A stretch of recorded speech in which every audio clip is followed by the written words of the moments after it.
দেখে যারে ভারতবাসী, সেই ঘোড়াচাঁদ এসেছে রে। দেখে যারে ভারতবাসী, সেই ঘোড়াচাঁদ এসেছে রে। জয় গুরু। সবাইকে জানাই আমার আনন্দিত জয় গুরু। পরম প্রেমময় শ্রী ঠাকুর অনুকূলের চরণে শত সহস্র কোটি প্রণাম। পরম প্রেমময় শ্রী বড়মা চরণে শত সহস্র কোটি প্রণাম। পরম পূজ্যপাদ বরদা চরণে শত সহস্র কোটি প্রণাম। আমাদের এই ধরাধামে এসেছে আমাদেরকে আনন্দ দিতে। এই আনন্দের দেবতা তিনি আমাদেরকে আনন্দ দিয়ে বুঝিয়ে দিয়ে গেছেন সারা দিন, সারা সময়, সারা মুহূর্ত কিভাবে একটু একটু করে আনন্দ করে দিন সুন্দরভাবে যাপন করা যায়। তার জন্য আমাদেরকে কি করতে হবে? ঠাকুরকে ডাকতে হবে। পরম প্রেমময় শ্রী ঠাকুরকে যদি আমি নিষ্ঠাভাবে নিঃশেষে ডাকতে পারি, তাহলে উনি আমাকে সমস্ত কঠিন পথ আমার আসানিতে সরল করে দেবে।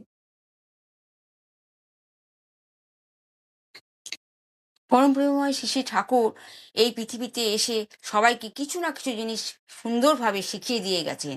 আর কি আমাদেরকে ধৈর্য ধরে রাখার জন্য অনেক কিছু বলে গেছেন।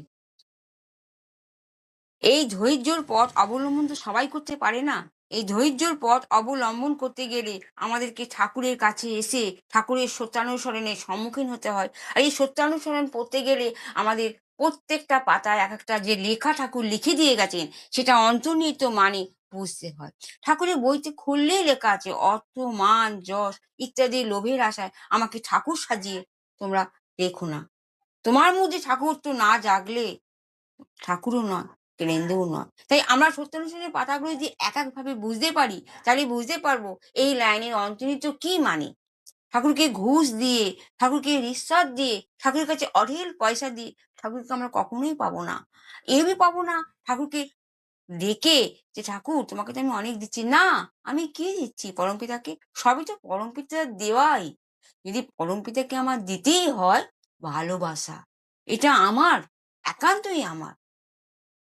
তাই এই ভালোবাসা আমরা ঠাকুরকে কিভাবে দেবো? ঠাকুরকে তো বলতে পারি না ঠাকুর আই লাভ ইউ, সেটা খাটে না। ঠাকুরকে ভালোবাসতে গেলে ঠাকুরের যে যে নীতি নির্ধারণ সেগুলোকে ভালোবাসতে হয়। ভালোবাসার কথার অর্থ হচ্ছে ভালোতে বসবাস করা। তাই পরমপিতাকে ভালোবাসতে গেলে ঠাকুর যে ডিসিপ্লিন অনুশাসনের মাধ্যমে, নীতি নির্ধারণের মাধ্যমে আমাদের যা যা শিখিয়ে দিয়ে গেছেন, ওগুলো মেনে চলতে হবে। এই মেনে চলেই আমরা ঠাকুরকে বুঝতে পারবো আর ঠাকুরের কাছে আসতে পারবো। ঠাকুরের কাছে আসতে পারলেই ঠাকুরকে বুঝতে পারবো, দেখতেও পারবো, শুনতেও পারবো। আর কি ঠাকুর সম্বন্ধে আমরা অনেক কিছু জানতে পারবো। ঠাকুরকে জানতে পারলে তবে বুঝতে পারবো ঠাকুর আমার রয়েছে, এই মনের মধ্যেই রয়েছে, এই অন্তরের মধ্যে রয়েছে। আর এই অন্তর্যামী দেবতা পরমানন্দ সবার বিষয়ে কিছু না কিছু আনন্দ ঢেলে দিয়ে গেছেন। তাই এই আনন্দ করার জন্য আমরা ঠাকুরের কাছে আসবো, ঠাকুরের নীতি নির্ধারণ করব, যাজন করব, সত্যানুসরণের বই পড়বো, আরো অনেক বাণী তিনি লিখিয়ে দিয়ে গেছেন সেইগুলো পড়বো, সৎসঙ্গে অ্যাটেন্ড করব। এইভাবে আমরা ঠাকুরকে তিল তিল করে বুঝতে চেষ্টা করব। ঠাকুরকে যখন পুরোপুরি বোঝা হয়ে যাবে, ঠাকুরের প্রতি আমরা আরো অনেক কিছু জেনে শুনে দেখে এগিয়ে ঠাকুরের মধ্যে পুরোপুরি আমাকে উপলব্ধি করতে হবে যে ঠাকুর আমার ঘরের মধ্যে আমার সব থেকে আসল জিনিস। স্বামী, সন্তান, শ্বশুর, শাশুড়ি, মা, বাবা সবার উপরে উনি, উনি এই পৃথিবীতে নিয়ে এসছে বলেই আমি আসতে পেরেছি। নাহলে বাবা মা ঔরসে তো আমি এসেছি, সবাই এসেছে। একটা সন্তানের জন্ম বাবা মার দ্বারাতেই হয়, কিন্তু পরমপিতা যদি আশীর্বাদ না করে সে পেটের মধ্যে সমাপ্ত হয়ে যায়, ভূমিষ্ঠ হতে পারে না। এটা আমার মাও আমার ঠাকুরকে দেখেছে। যার যার ঠাকুর আলাদা হলেও পরম্পরা তো একই না। আমার মাও গুরুদেবকে ডাকে, আমিও গুরুদেবকে ডাকি। গুরুদেবের একই অংশে অনেক রূপ।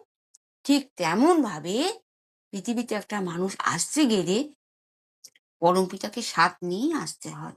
সবাই যখন সংসার ছেড়ে মুখ মুড়ে নেয়, যখন বুড়াপা আসে, যখন একাকী থাকে, বুড়াপা না আসলেও তখন কার কথা মনে পড়ে? স্বামী সন্তানের কথা না। হে ঠাকুর, আমার দিনটা কেমন যাচ্ছে, ভালো হলেও বলতে হয়, খারাপ হলেও বলতে হয়। তবেই না আমি আমার ঠাকুরের কাছে সবকিছু শেয়ার করতে পারবো। তিল, তিল করে একেকটা কথা ঠাকুরকে বললে ঠাকুর তো বুঝবে যে নমি আমাকে ডাকছে। সে সুখেতেও ডাকছে, খুশিতেও ডাকছে, দুঃখেতেও ডাকছে, অশান্তিতেও ডাকছে। ঠাকুরের কথা বলতে গেলে অনেক কথা বলা হয়ে যায়। পরম প্রেমময় যে আনন্দময় দেবতা আর যে আনন্দ পৃথিবীতে ছড়িয়ে দিয়ে গেছে, এই আনন্দের ভাগীদারি যদি আমি হতে চাই বা আমরা সবাই পেতে চাই, ঠাকুরকে ডাকো, ঠাকুরকে ডেকে সবাই ঠাকুরমুখী হও। ঠাকুরমুখী হয়ে ঠাকুরত্ব জাগিয়ে ঠাকুরের দীক্ষা নিয়ে তোমরাও দক্ষতা অর্জন করো। শুধু আমি হলেই তো হবে না, সব্বাইকে হতে হবে। এক এক করে যদি ১০০টা মানুষ ঠাকুরের দীক্ষায় দীক্ষিত হতে পারে, ১০০ থেকে হাজার, হাজার থেকে লাখ, লাখ থেকে কোটি, তাহলে এই বিশ্ব দুনিয়া কি হবে?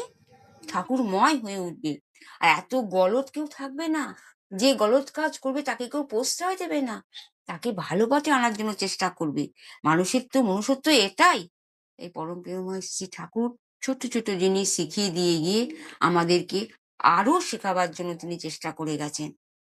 ইষ্টভীতি ঠিকঠাক করো, নাম জপ ঠিকঠাক করো, তবেই আমাকে পাবে। আমি তোমাদের আনন্দ দেওয়ার জন্য এসেছি, আনন্দময়ী দেবতা। তোমরা আনন্দ নিতে আসো। আমি তো বসেই আছি আনন্দ দেবার জন্য। পরমপিতা রাতুল চরণে সবার মঙ্গল কামনা করে আমি আমার বাণী বিরাম দিচ্ছি। জয় গুরু।